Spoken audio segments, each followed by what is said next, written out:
이제 화성 18 네. 그래서 이제 소위 고체 연료. 자, 근데 이게 웃긴 게 보통 북한이 ICBM 시험 발사를 하잖아요. 네. 그럼 전체 풀 레인지가 나오는 걸 합니다. 그래서 야, 성공했다고 얘기하는데 이번 발사는 어떠냐면 쐈는데 이제 1000km를 날아가고 예. 근데 고도가 3000km밖에 못 올라갔어요. 네. 이거를 정상 각도로 환산하면은 5000에서 6000km 사이예요. ICBM은 맞아요. 네.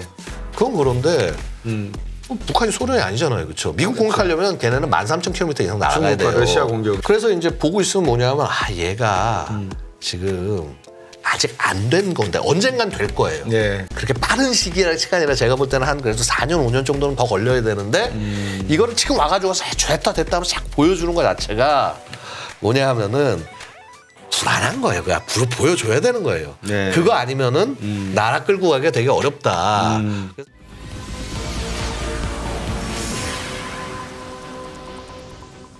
자, 이 친구들 뭐 ICBM 이야기도 나오고 7차 핵실험 이야기도 나오고 하는데 정말 가지고 있는 기술을 우리가 생각했던 것처럼 이제는 핵 보유국이다 이렇게 봐야 되는 건지 아니면 아직도 ICBM 기술까지는 도달하지 못했고 뭐 여러 가지 판단이 할 수 있는 부분이 있을 것 같아요. 기준을 놓고 봐야겠죠. 그렇죠? 네. 자, 일단은 핵을 터뜨릴 수 있는 기폭 장치, 그러니까 핵 탄두가 존재합니다. 네.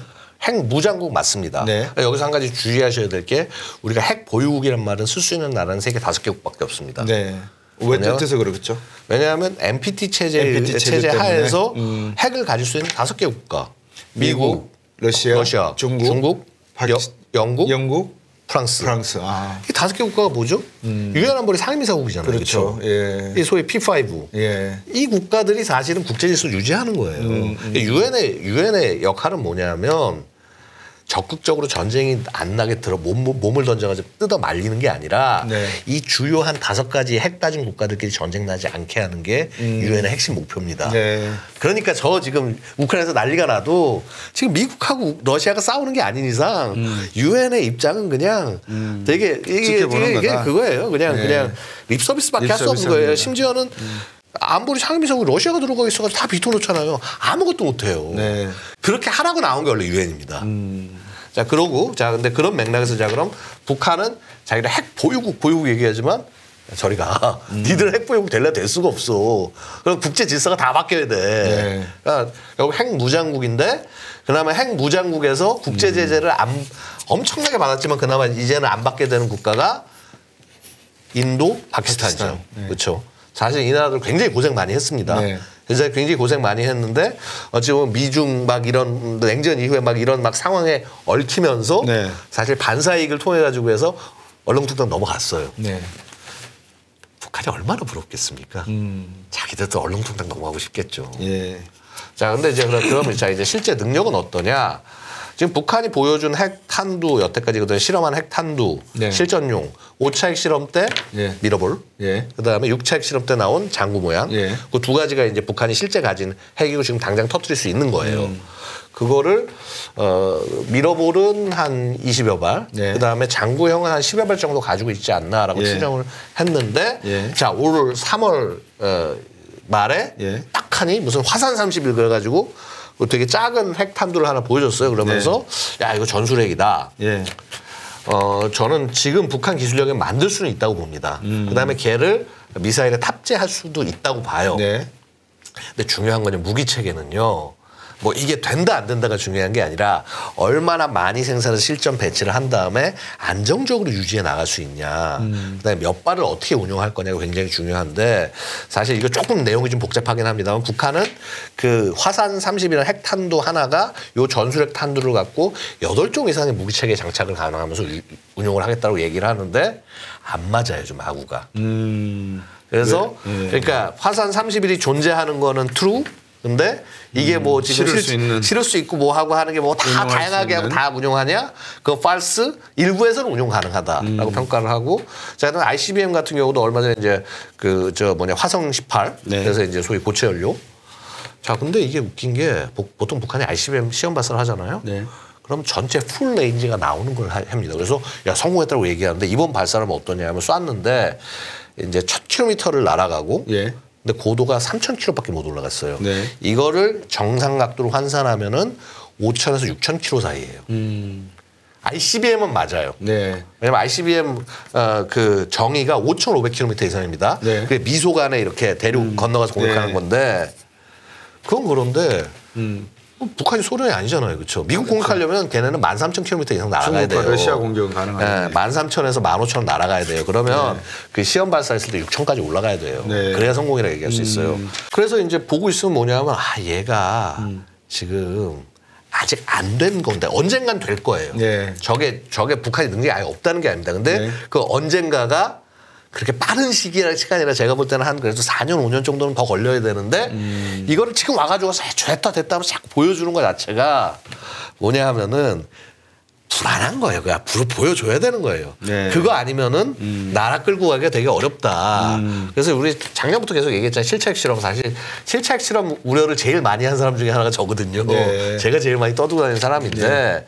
왜냐하면 전술핵 이제 2021년에 그 8차 당대회 하면서 전술핵 핵력 강화 결국 다음 단계는 전술핵 만들고 요거 실험하겠다. 그러니까 만들었어요. 네. 보여줬어요. 네. 실험을 안 해요. 네. 제가 보는 뭐냐면 이거 되게 좋은 시기예요. 지금 뭐냐면 지금 러시아 전쟁하는 바람에 유엔 제재도 추가지지도 못하고 그죠.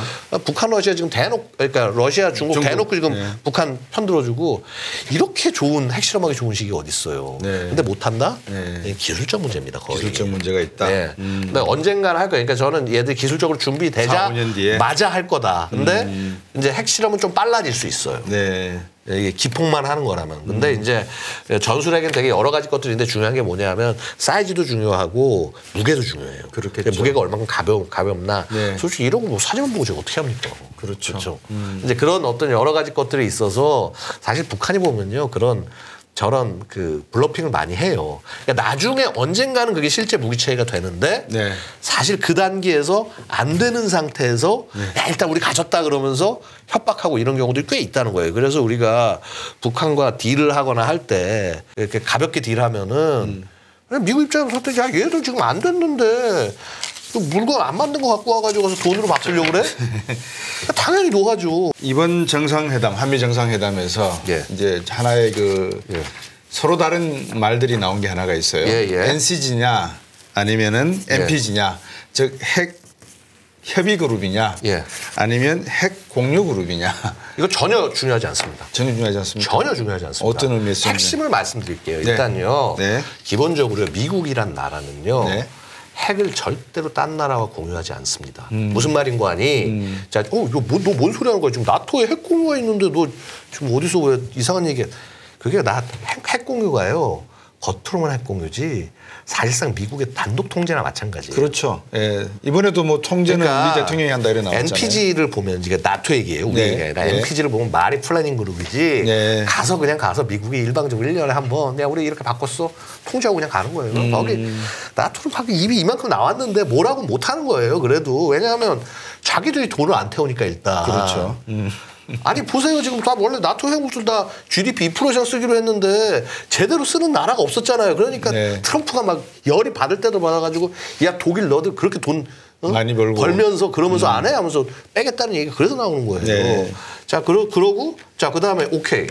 사실은 이거예요. 우리 정부가 얘기해도 기획 공동 실행의 대표적인 사례가 나토 핵 공유인데 자 공동 기획 NPG 공동 실행 이제 그 나토 폭격기에다가 폭탄 다는 거, 미국 폭탄 다는 거. 근데 문제는 뭐냐? 폭탄 코드 작동하는 코드 미국 다 쥐고 있고 끝까지 다 미국 탄약 관리대에서 쥐고 있다가 막판에만 치러줘요. 그럼 가서 사전에 한 대 떨구지만 돼요. 나토는 택시 드라이버예요, 그냥. 그래서 애초에 핵 공유는 미국이 하질 않아요. 그래서 핵 공유 얘기를 괜히 잘못 꺼내면은 미국이 발끈해요. 왜냐 지금 그러지 않아도 NPT가 무너지는 만해서 난리가 아닌데 이거 핵공유 얘기 잘못하면 발끈합니다. Just direct라는 표현을 쓰면서 내가 직접적으로 이야기하겠다는 표현은 상당히 화가 났다는 표현이에요. 그렇죠. 이건 발끈한 거고. 근데 자 그럼 한미 정상회담 결과가 그러니까 소위 말해서 워싱턴 선언이 그럼 아무것도 아니냐? 엄청난 겁니다. 그거 뭐 보시면 아시나요? 어떤 의미에서? 북한이 당장 뭐라고 그래요? 그렇죠. 난리 났죠. 지금 쟤들요 겁을 집어먹을 대로 먹은 거예요. 자 뭐냐면 여태까지 우리가 핵 관련돼서 미국한테 야 우리 핵 전략 뭐 어떻게 해서 상의 좀 뭐하고 하자. 미국 모른 척했죠 뭐. 네. 야, 어디 애들이 이거 너 핵이 뭔지도 모르잖아. 야, 어딜 들어와? 야, 우리 알아서 해. 야, 빠져. 그런데 와서 NCG 네. 뭐 컨설팅 그룹 어쨌거나 뭐 플래닝이든 컨설터티브든 애초에 이거를 허락조차 안 하고 아예 상관조차 안 했어요. 네. 근데 이걸 공식 채널을 만들었다? 네. 물론 차관부라서 뭐 좀 낮은 거 아니야? 1년에 4차례나 해, 이걸. 네. 4차례. 네. 결국 뭐냐면 이제 제일 중요한 거는 NCG에서 나온 결과가 네. 대통령한테 가게. 그러니까 네. 왜냐하면 미국 안에서도 핵은요. 관료들도 함부로 얘기 못해. 이건 대통령 소울 권한입니다. 대통령이 그렇죠. 갖고 있는 유일한 권한인 거고, 그걸 갈 수 있게 이제 우리 이제 윤통이청 가서 이렇게 계속 이제 압박을 해야죠. 바이든을 이제 압박을 하면서 자 우리 잘 반영되고 있죠, 있죠 하면서 이제 이렇게 해야 되는 거고요. 자 그래서 일단 컨설트를 할 수 있는 걸 만들었다. 이거는 여태까지 미국이요 양자 동맹에서 핵을 가지고 핵 보유국 제외하고요, 영국 제외하고 양자 동맹에서 핵을 갖고 이만큼 협의를 한다? 없었다. 사례가 없었어요. 이거 만들어 온 거, 이거 엄청난 거 만들어 온 거예요. 이것만 해도 충분한데 괜히 핵 공유를 한 것 같죠. 그러니까 왜 그렇게 얘기하시는지 이해는 가요. 사실 그만큼 큰 거 맞습니다. 근데 하필이면 핵 공유란 말을 써서 그러니까 미국이 당연히 발끈하죠. 근데 하지만 미국 쪽도 얘기하는 게 이거 정말 큰 거다는 얘기 미국도 계속 하고 있는 거예요. 아태 선임국장이 있어요. 그분이 영어로 just direct라는 표현을 하면서 직접적으로 이야기할게라는 표현에서 아 상당히 골이 났구나라는 생각이 들었는데 방금 말씀 주신 것처럼 미국이 핵 공유라는 말은 절대 안 쓰지만 핵 협의라는 말도 절대 안 쓰는 국가입니다. 근데 그런 정도의 협의를 끝내고 왔다는 것은 상당한 성과다라는 것은 우리 뭐 박사님 말씀처럼 상당히 중요한 것 같고요. 어떻습니까? 지금 윤 대통령이 이런 것도 궁금하신 것 같아요. 시청자분들이. 우리 1년 안에 핵 무장할 수 있거든. 이런 말씀도 하셨거든요. 그거 왜 하셨을까요? 미국 협박한 거죠, 가서. 대놓고 협박한 겁니다, 가서. 요거를 끄집어내기 요거 해라. 니들 이거 제대로 안 하면 안 하면 우리가 언제나 갈 수 있다. 이게 보면은 저 가서 야, 저 얘기를 그것도 상대방 기분 나쁘게 하는 것도 그거 굉장한 실력이거든요. 실력이죠. 협박을 기분 나쁘지 않게 아니 우리가 그러려는 게 아닌데 근데 솔직히 우리 하려면 할 수 있어. 1년 안에. 근데 안 하잖아. 왜? 너를 믿으니까. 네. 이제 어느 정도 핵 협의 그룹의 의미에 대해서 시청자 여러분들께서 이제 이해를 하셨으면 하는 생각이 들고요. 이 또 한 가지 중요한 게 있습니다. 최근 CSIS도 그렇고 이 중국과 대만의 어떤 관계 때문에 만약에 중국이 대만을 침공하게 되면 한반도 상황은 또 불안해질 수 있다라는 이런 이야기들을 전략적인 또는 전술적 차원에서 하는 것 같습니다. 우리 양욱 박사가 보시기에 어느 정도 이게 시나리오 상으로 랭킹이 있는 그러니까 순위가 있는 거고 아니면 이건 터무니없는 이야기다. 어떻게 보십니까? 아니 사실은 합리적으로 생각하면은요. 대만 공격이라는 건 말도 안 되는 짓이에요. 중국이 대만을 공격하는 게 이게 너무 소모적이에요. 그거를 만약에 하게 되면은 중국 입장에서는 희생자가 많이 나올 수밖에 없거든요. 성공할 수 있을 거예요. 근데 가장 확실하게 성공하는 방법은 뭐냐 하면 우크라이나의 교훈을 배웠다면 다 성공할 수 있는 가장 좋은 방법은 뭐냐 하면 그냥 밀어버리는 거예요. 그러니까 아마 핵만 쓰지 않았다 뿐이지 거의 도시를 그냥 잿더미를 만들어 놓고 들어가야 가능한 일이다. 그래야 희생이 적어요. 희생이 거의 안 나요. 가장 큰 문제가 뭐냐면 바다를 건너와야 되는데 그래 뭐 와가지고 와서 무슨 뭐 중국도 나름 스텔스기도 만들고 뭐 첨단 무기 만들었다 하니 자 주요한 포인트를 공격할 수 있다 하더라도요 결국은 병력이 점령하려면 상륙을 해야죠. 상륙을 해야 되는데 배 타고 나와야 되는데 이 대만의 고슴도치 전략이 장난이 아닙니다. 대한 미사일이 쫙 깔려 있고요. 그 절대 중국의 이지스함만 갖고 못 막아요. 그러면 결국은 희생이 엄청나게 나올 수밖에 없습니다. 그래서 그거를 이제 감수하고 할 거냐. 항공기는 마찬가지예요. 뭐 공수에서 떨굴 수 있겠지만 그 항공기 전투기가 못 막는다고 해도 밑에서 수많은 대공 미사일들이 가서 어떻게든 피해를 입힐 거예요. 근데 그거를 과연 중국이 감수할 거냐? 저는 감수하는 건 되게 비이성적인 행동이라고 보는데 근데 하지만 언제나 전쟁은 이성에 의해서 나지 않습니다. 그러니까요. 특히나 저는 예전에 중국의 엘리트 정부라고 한다면 소위 중국 뭐 공산당 엘리트 독재 국가잖아요. 네. 그러면 나름 계산을 통해서 마오 시대가 아니라 그런 어떤 독재하는 시대가 아니라 그럼 나름 계산을 통해서 이거는 우리한테 별 도움이 안 돼 하고 빠질 텐데 자 지금 마오의 시대를 추구하는 시진핑이 지금 권력을 잡고 있고 그러니까요. 그러면서 이 지금 제가 중국을 보면 뭐냐면 이게 왜곡된 그 뭐라고 그럴까 국민들 전체가 왜곡된 엘리트 의식에 사로잡혀 있어 소위 이제 우리가 얘기하면 국뽕에 이제 한참 취하기 시작할 때여서 네.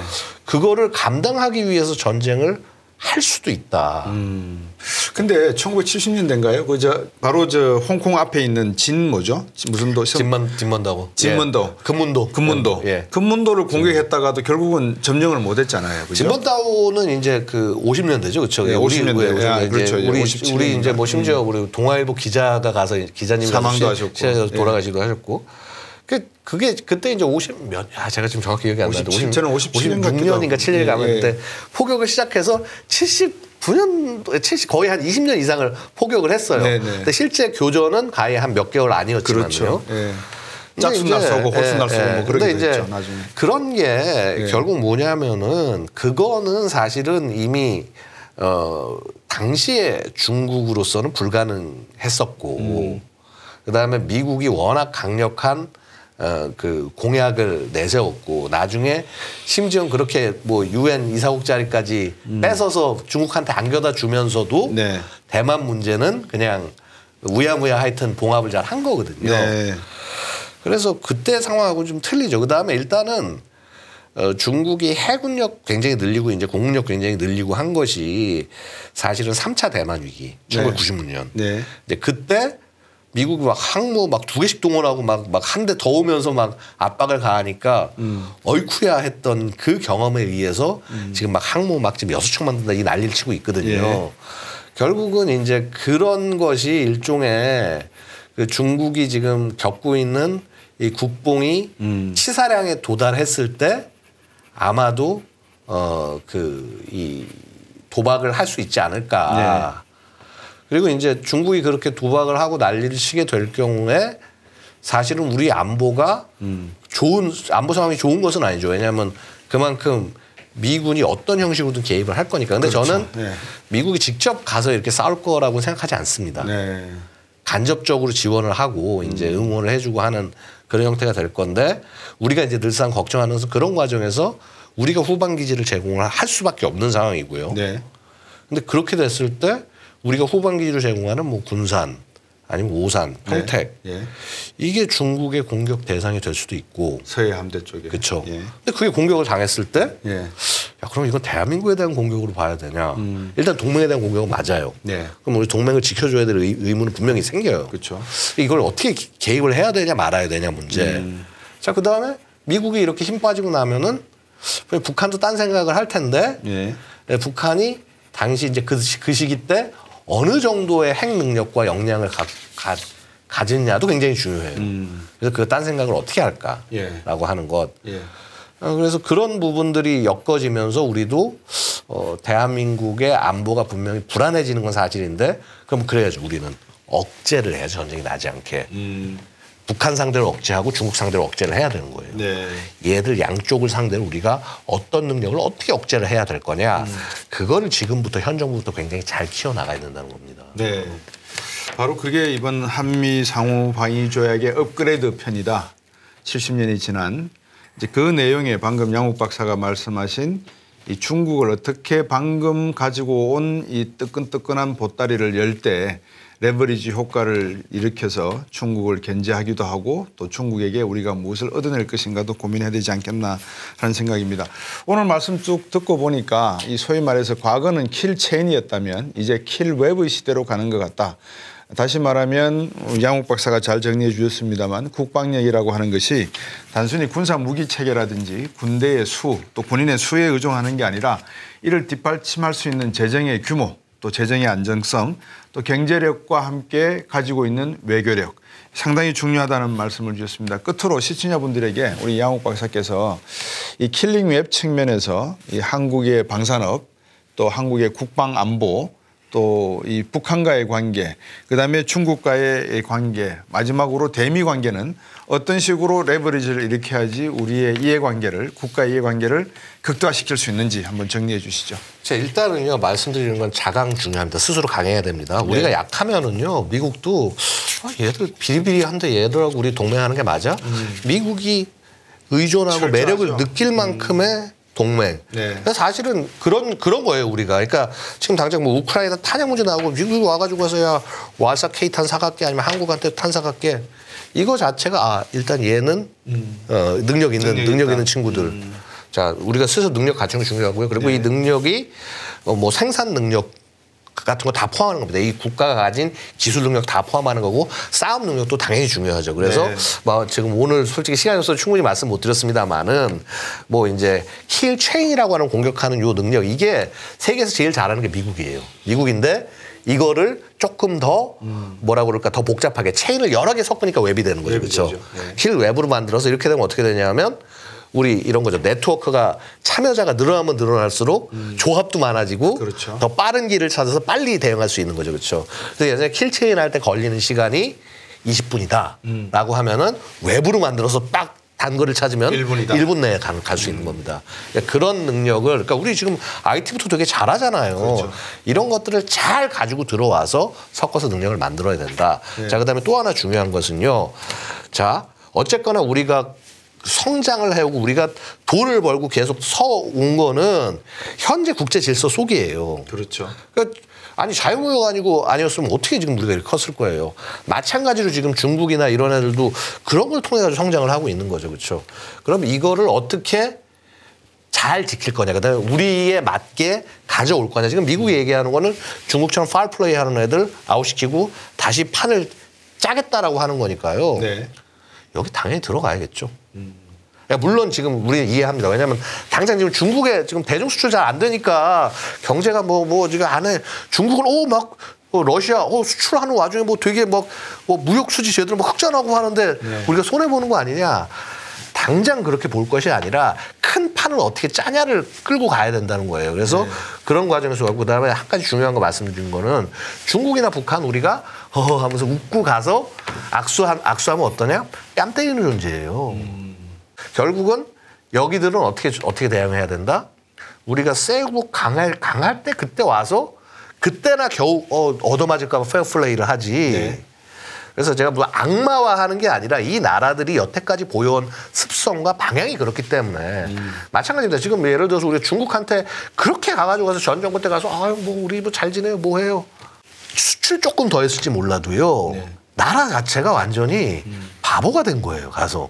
그리고 사실 쟤들한테 많이 이니셔티브를 뺏겨버린 거예요. 네. 그건 뭐냐면 장기적으로 돈 버는 게 안 된다는 거예요. 그래서 우리가 그런 부분들을 주의하면서 그래서 이게 우리가 미국한테 무슨 뭐 끌려간다 뭐 이렇게 뭐 이거 한다가 아니라 기존에 있는 질서를 최대한 잘 활용하기 위해서 미국을 활용하는 거고 미국 입장에서도 한국이 활용할 만한 국가니까 와서 같이 가는 거고 이런 게 진정한 파트너십이 아니냐. 이런 게 미래의 동맹의 모습이다. 라는 말씀으로 이 한미 이 동맹 70주년까지 네. 같이 정리를 해드리겠습니다. 예. 오늘 뭐 시간이 부족해서 킬링 웹에 대한 구체적인 말씀은 못 들었습니다만 저는 이렇게 생각을 해봅니다. TV 방송을 보고 광고를 봐도 어린이들 영어 가르치는 프로그램들이 많이 나오더라고요. 영어를 하면 다 사대주의다, 친미주의다 이렇게 표현하는 것은 너무 이념적이고 정치적인 것이 아닌가.